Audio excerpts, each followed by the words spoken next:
여러분 안녕하십니까? 월요일 아침 여수 MBC 뉴스투데이입니다. 인공지능과 5G 네트워크를 활용한 4차 산업이 미래 산업으로 주목받고 있습니다. 순천시가 내년 자벌드 개관에 맞춰 4차 산업혁명 박람회를 열 계획인데요. 예산 확보와 관련 산업 육성이 관건입니다. 박민주 기자의 보도입니다.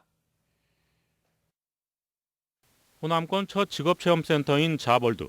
내년 5월 개관을 목표로 공사가 한창입니다. 바로 옆으로는 4차 산업 클러스터 부지가 조성되고 있습니다. 이곳에서 내년 자벌드 개관에 맞춰 4차 산업혁명 박람회가 열립니다. 박람회는 인공지능 AI와 5G 네트워크, e스포츠 등 4차 산업혁명 콘텐츠가 펼쳐지는 장으로 만들 계획입니다. 순천시는 기초자치단체에서는 처음으로 4차 산업혁명 박람회를 열게 됐다며 지원조례 제정과 TF팀 구성으로 속도를 내고 있습니다. 드론 박람회, 로봇 박람회 이렇게 개별적인 박람회는 많이 하는데요. 그 4차 산업이라는 전체적인 주제를 가지고 하는 박람회는 이제 순천시가 처음이고요. 관건은 28억 원에 이르는 박람회 예산의 차질 없는 확보. 전체 예산 가운데 국비와 도비, 도교육청 예산이 절반 이상을 차지하기 때문입니다. 국비 4억 원은 정부 예산안에 반영됐지만 지자체 중심의 박람회를 중앙정부와 연계할 수 있는 협력 체계도 필요한 상황입니다. 연간 산업 육성도 앞으로 풀어야 할 과제입니다. 가장 중요한 것은 저희가 이제 클러스터 단지를 조성을 하고 또 많은 사업들이 여기 집중되어 있기 때문에 그 사업이 일회성 사업으로 끝나지 않고 계속 이어갈 수 있도록 저희가 계속 함께 이제 지켜보는 걸 가장 큰 숙제라고 생각을 합니다. 4차 산업혁명의 정보통신 콘텐츠를 활용한 지방정부의 박람회 시도. 박람회가 지역의 새로운 미래산업 클러스터 구축으로 이어질지가 앞으로 관건입니다.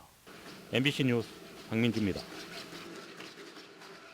전남 지역에서 코로나19 감염 판정을 받은 뒤 치료 도중 숨진 확진자가 모두 4명으로 집계되고 있습니다. 전라남도에 따르면 지난 7일과 8일 코로나19 양성 판정을 받은 뒤 입원 치료 중이던 전남 266, 267번 확진자가 숨지는 등 모두 4명의 코로나19 확진자가 치료 도중 숨졌습니다. 특히 전남 코로나19 사망자들은 8, 90대 확진자들로 모두 기저질환이 있었습니다. 광주 전남의 코로나19 확산세가 심상치 않습니다. 전국적으로 신규 코로나 확진자가 역대 최대 규모로 쏟아지고 있는 가운데 광주시는 외부 유입 요인을 차단하고 지역에서의 확산세를 잡기 위해 주요 시설의 방역 수칙을 강화했습니다. 이계상 기자입니다. 화순에 위치한 요양병원이 동일 집단, 즉 코호트 격리 조치됐습니다. 이 병원에 근무하는 직원이 코로나 양성 판정을 받은 이후 의료진과 환자 등 300여 명에 대한 전수검사가 진행돼 병원 직원 1명이 추가로 확진됐습니다. 방역당국은 확진자가 머물던 병동의 출입을 통제하고 다른 병동의 환자는 이송 조치 등을 검토하고 있습니다. 부분적으로 지금 퇴원 가능한 사람들은 퇴원 조치해가지고 자가격리식으로 그런 식으로 조치하고 있는 걸로 알고 있는데요. 광주의 한 초등학교에서도 확진자가 나와 학생과 교직원 등 400여 명을 대상으로 코로나 진단 검사가 진행됐습니다. 광주에서는 주말에 15명, 휴일에도 10명 넘는 신규 확진자가 나왔습니다. 교회 등 종교시설을 중심으로 연쇄 감염 우려가 다시 높아진 상황이 됐고 한동안 잠잠했던 광주교도소에서 수용자 6명이 추가로 양성 판정을 받으면서 방역 당국을 바짝 긴장시키고 있습니다. 광주시는 사회적 거리두기 2단계를 유지하면서도 15일 0시를 기해 심야 시간 시설 운영 제한을 확대했습니다. 유흥시설과 노래 연습장, 식당과 카페 등의 영업 제한 시작 시각을 기존 자정에서 밤 10시로 2시간 앞당기고 기존 제한에서는 빠져있던 목욕탕과 실내 체육시설도 밤 10시부터는 운영을 할 수 없게 됩니다.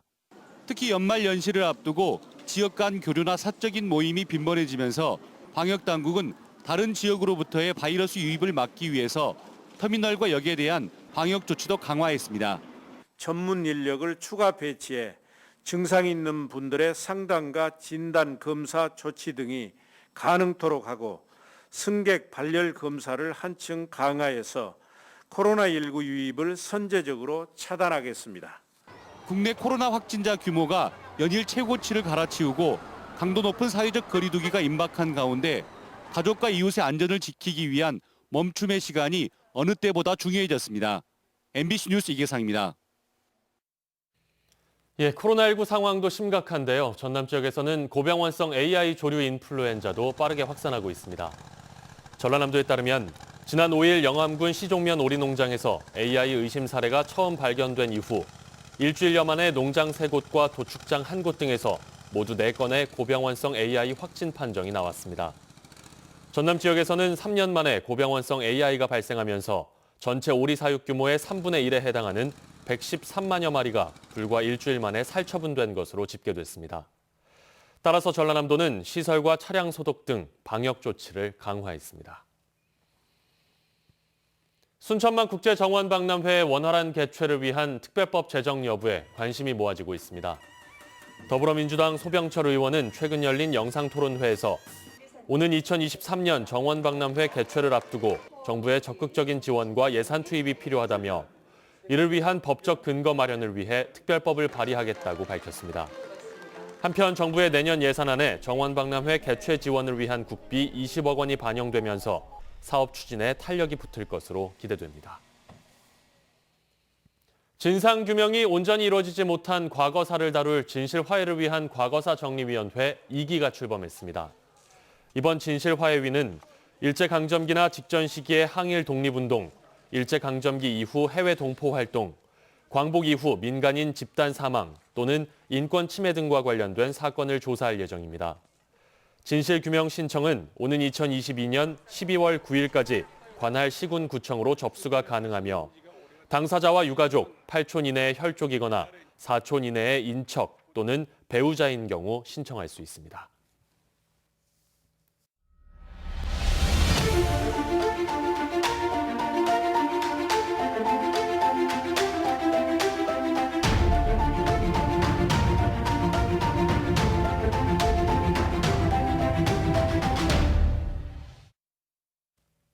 영암에 있는 유경 오리농장 2곳에서 고병원성 AI가 추가로 확진됐습니다. 전국 12곳의 고병원성 AI 발생지 가운데 6곳이 전남에 몰려 있어 방역당국의 비상에 걸렸습니다. 김양훈 기자가 취재했습니다. 전남 영암의 한 오리농장 길목이 차단돼 있습니다. 방역복을 입은 축산당국 관계자들이 농장 주변을 분주하게 오갑니다. 영암의 유경 오리농장 2곳에서 고병원성 조류 인플루엔자가 검출됐기 때문입니다. 방역당국은 2개 농장의 오리 5만 마리를 살처분하고 사람과 차량 통행을 전면 통제하고 있습니다. 또 농장과 반경 3km 이내에 있는 3개 농장의 오리와 닭 14만 7천 마리도 예방적 살처분할 예정입니다. 예, 발생 농장으로부터 3km 농장이 3개 농장이 있어요. 오리 농장 하나, 닭 농장 2개. 내일 살처분 완료할 거고요. 또 반경 10km 내 가금 농장에 대한 30일간 이동 제한과 AI 일제 검사를 실시하는 한편 영암 지역 모든 가금 농장에 대해서도 일주일 동안 이동 제한 조치가 내려졌습니다. 전남에서는 지난 5일 영암에서 첫 고병원성 AI가 발생한 데 이어 8일 만에 6곳으로 확산됐습니다. 유경오리 농장은 물론 종오리 농장과 도축장까지 걷잡을 수 없이 번지고 있습니다. 전남 지역 살처분 규모는 2017년의 경우 한 달 동안 40개 농가 81만 2천 마리였는데 올해는 이미 100만 마리를 넘어섰습니다. 3년 만에 전남을 덮친 고병원성 AI가 무서운 속도로 번지면서 축산 농가들의 걱정이 커지고 있습니다. MBC 뉴스 김양훈입니다. 정세균 국무총리가 전남 지역 의과대학 신설에 대한 정부의 방침이나 입장에는 변함이 없다고 밝혔습니다. 정세균 국무총리는 지난 11일 목포시 의료원에 대한 현장 점검 자리에서 의과대학 설립이 원점이 된 것은 아니라며 의정협의가 곧 시작될 예정으로 정부의 방침이나 입장에는 변함이 없다고 밝혔습니다. 한편 도는 모든 역량을 모아 도민들의 염원인 전남 의과대학 신설을 이뤄낼 것이며 의과대학 신설 혜택이 도민들에게 골고루 돌아갈 수 있도록 정원 100명 이상을 확보해 전남 동북권과 서북권에 의과대학과 대학병원이 설립될 수 있도록 할 방침입니다. 광양시가 미세먼지 저감 정책의 하나로 전기자동차 보조금을 추가로 지원합니다. 광양시는 관내에 거주하고 있는 개인과 법인의 신청을 받아 승용과 화물용 전기차 200여 대의 보조금을 최대 2,600여만 원까지 지원할 예정입니다. 또 보조금을 받을 경우 2년의 의무 운행과 폐차 시 배터리 반납 조건이 부여된다며 시민들의 관심을 당부했습니다. 민주당 윤재갑 의원이 어제 공익형 직불제를 주제로 비대면 정책 토론회를 열었습니다. 윤 의원은 현행 공익형 직불제가 최근 3년간 직불금 수령 이력이 있는 농민만 신청할 수 있어 과거 직불금 신청 내역이 없는 농가가 원천 제외되고 있다고 지적했습니다. 전남 지역 건설 운송 관련 6개 단체가 기자회견을 열어 광주공항 국내선을 2021년까지 무안공항으로 통합하겠다는 약속을 이행하라고 광주시에 촉구했습니다.